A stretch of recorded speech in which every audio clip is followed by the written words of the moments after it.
আপনার জীবনের কাহিনী হচ্ছে সে গরিব ইয়তিম লাচার বান্দা, তার 3, 4, 5টা মেয়ে 6টা মেয়ে, তার নিকাহের জন্য কথাবার্তা চলছে।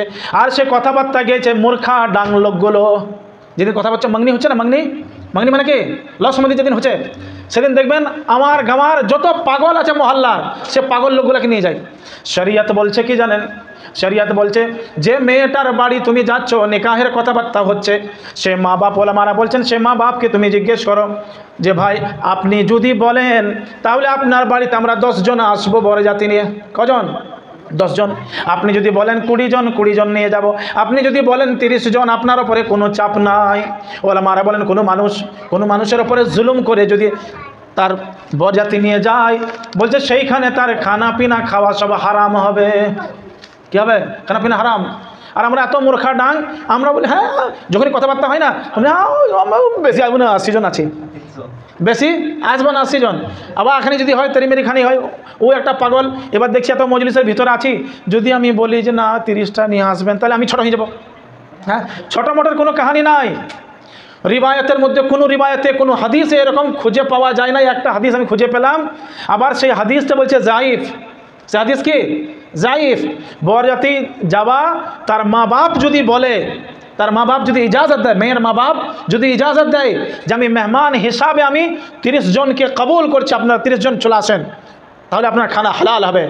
আর ও বেচারা বলছে না 80 জন নয়, আরও 10টা কমিন দেন, আরও 5টা কমান, তার মানে ওর উপরে জুলুম হচ্ছে। কিন্তু সে বান্দা বলতে পারছে না, ওই রকম বরযাত্রী যাওয়া আমার আপনার জন্য হারাম। ওই রকম বরযাত্রী যাবেন না। হ্যাঁ, আর যে লোকগুলো যায় আর কথাবার্তা বলে কিসে লসমন্দিতে, হ্যাঁ, তাদের সব গুনাহের ভাগিদারি এই লোকগুলো হবে, বুঝেছেন? ওই জন্য খোদাকে ওয়াস্তে যখনই যাবেন লোকের কথাবার্তা বলতে, ছেলের হোক কিংবা মেয়ের হোক, খোদাকে ওয়াস্তে সামনাসামনি বলবেন, নাক আমার ছোট হবে না, আমার ইজ্জত ঘটে যাবে না, কমে যাবে না। ডাইরেক্ট কথা বলবেন, ভাই আমরা আসবো, আপনার মেয়েকে নিকাহ করব। আপনি কটা লোক এলে আপনার ভালো হয়, আপনি মেহমান নামাজি সেইভাবে করতে পারবেন, কটা লোক ভালো হয় আপনি বলেন। হ্যাঁ, তাহলে ভাবেন আপনি সহি নামাজি হয়েছেন, তাহলে আপনি সহি দিনদার আর তাকওয়া তাহারতওয়ালা হয়েছেন। আর নামাজ বলছি 70 বছর থেকে, আর যত রকম কাহানি হচ্ছে ওইখানে। হ্যাঁ হ্যাঁ ঠিক আছে, ছেলে যখন বলছে তাও একটা এখন 1,30,000 নতুন গাড়ি এখন হিরো কোম্পানি বার করেছে, দিয়ে দাও। কমবাখাত এও গুনহগার। হ্যাঁ, এও গুনহগার। আজান ঠিক আজান দেনে বলে দিয়ে দেবেন।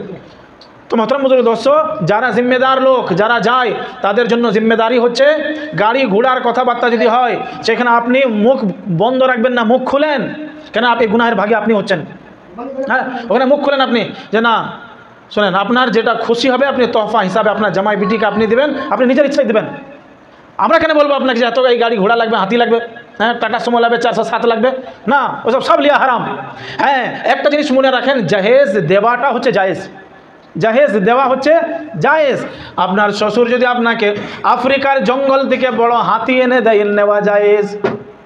বড় হাতি যদি এনে দেয় নেওয়া জায়েজ। ও নিজের ইচ্ছায় দিচ্ছে, জামাইকে তোহফা হিসাবে দিচ্ছে, নিজের ইচ্ছায় যা দিবে, কি বলেন, সব না জায়েজ।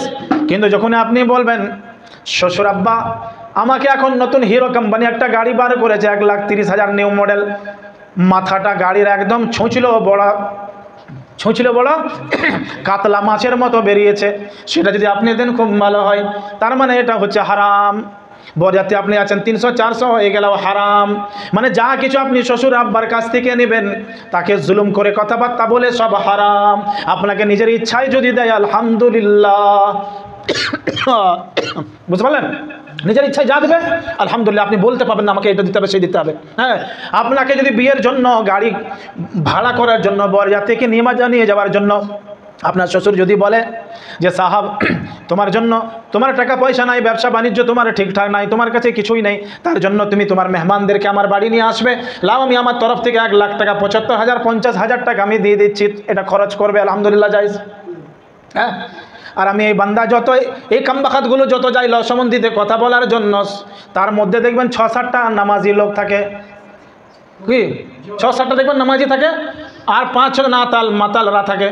হ্যাঁ, ওই আতাল মাতালের কথাতে ও 60 বছর 70 বছর নামাজি, ঠিক আছে ঠিক আছে ঠিক আছে ঠিক আছে, এ ঠিক করে যায়। কিন্তু বান্দা এটা বোঝে না যে আমি দিনদার লোক, আমি তাকওয়া তাহারতওয়ালা, আমি নামাজ পড়ছি। হ্যাঁ, আমার এটা কি হবে, আমি কি বলছি, কোন জায়গায় আমি আছি, এসব খেয়াল করে না। তো এই জন্যই জরুরি হচ্ছে ওলামাদের সোহবতে বসা, তাদের কথাবার্তা খানিক শোনা। হ্যাঁ, মাসলা মাসাইল জিজ্ঞেস করা যে এরকম হচ্ছে, এটা কি হবে, এটা জায়েজ হবে না যায়, আমার কিছুই শুধুই না। ওই নামাজ পড়ি না পড়ি, হ্যাঁ নামাজ পড়তে হয় পড়ছি, ওই তেরি মেরেই চলছে। তো ওই জন্য মহতরম বুজুর্গ দোস্ত, বহুত ব্যাপার, বহুত জিনিস, বহুত মশলা মশাইল আমার আপনার জন্য এরকম আছে যে আমাদেরকে ওলামাদের কাছে আসতে একটু একটু করে জিজ্ঞেস করে নিতে হবে, জিন্দগিতে আনতে হবে। খালি 5 ওয়াক্তে খালি কপাল ঠুকলে আপনি এটা ভাবেন না জান্নাতে চলে যাব। এই যে হিসাব কিতাবগুলো আছে, বিশ্বাস করেন আপনি একদম অরিজিনাল কথা বলছি, অরিজিনাল। প্রত্যেক গ্রামে এরকম হচ্ছে। এই নামাজি লোকগুলো দিয়ে এরকম যে আমরা 70-80 জন 300 জন আসবো, হ্যাঁ ঠিক আছে চলে এসো, হ্যাঁ আর কোনো গল্প সব না যায়, সব হারাম হচ্ছে, হারাম হারাম। তার মানে হচ্ছে যে আমাদের এই নামাজ পরিবর্তন, মসলা মসাইল, নবী পাক সাল্লাল্লাহু আলাইহি ওয়াসাল্লামের সুন্নাত, জিন্দগি কিছুই নাই, খালি ঢোল। কি খালি ঢোল? ওই চামারের ঢোলে জোরে যখন বাড়ি পড়ে ফটাম করে ঢোল ফুটে যায়, তা আমরাও কবরে যেয়ে ধামসে ফুটে যাবো এইগুলোর কারণে। কি বললেন? এই গেলার কারণে আমার আপনার পাকড়া হবে, তাছাড়া আল্লাহ তেমনি মাফ করে দেবে। আল্লাহ রাব্বুল আলমিনের জাত আল্লাহ সাল্লাল্লাহু আলাইহি ওয়াসাল্লাম বলেন যে এই লোকগুলো যাদের বয়স হয়ে গেছে, যাদের চুল দাড়ি পেকে গেছে, তারা যখন আমার কাছে হাত তুলে দোয়া করে আমি লজ্জা বোধ করি। কে বলছেন? আল্লাহ পাক বলছেন আমাকে লজ্জা লাগে তাদের হাতটাকে এমনি ফিরিয়ে দিতে। তো মুয়াজ্জিন সাহেব যখন দোয়া করবে, হ্যাঁ তো আল্লাহ পাক তেনার এই দোয়াতে কী করে লজ্জা পান যে আমার বান্দা, আমার মুয়াজ্জিন আমাকে ডাকনেওয়ালা কী করছে, আমার কাছে হাত তুলে দোয়া করছে, এই দোয়াকে আমি কী করে ফেরত করে দেবো। তো ওই জন্য মহতারাম বুজুর্গ দোস্ত, বহুত কিছু আমার আপনার জানার আছে, বহুত কিছু শিক্ষার আছে। তো আসল কথা একটা মনে রাখেন যে নিকাহ করলে আল্লাহ রাব্বুল আলামিনের জাত আপনার আজওয়াজি জিন্দগিতে বরকত দেবে। এটা সবসময় মনে রাখবেন। আল্লাহ পাক বলছেন ইয়াকুনু ফুকারা ইউগনিহুমুল্লাহু মিন ফাজলিহি, তুমি যদি গরিব আছো, তোমার নিকাহ হয় নাই, তো আল্লাহ পাক বলছেন তুমি বিয়ে করে নাও, তুমি নিকাহ করে নাও, তুমি টোটোওয়ালা হয়ে যাবে। কী হবে? আল্লাহ কী করবে? তোমার ইন্তজাম করে দেবে।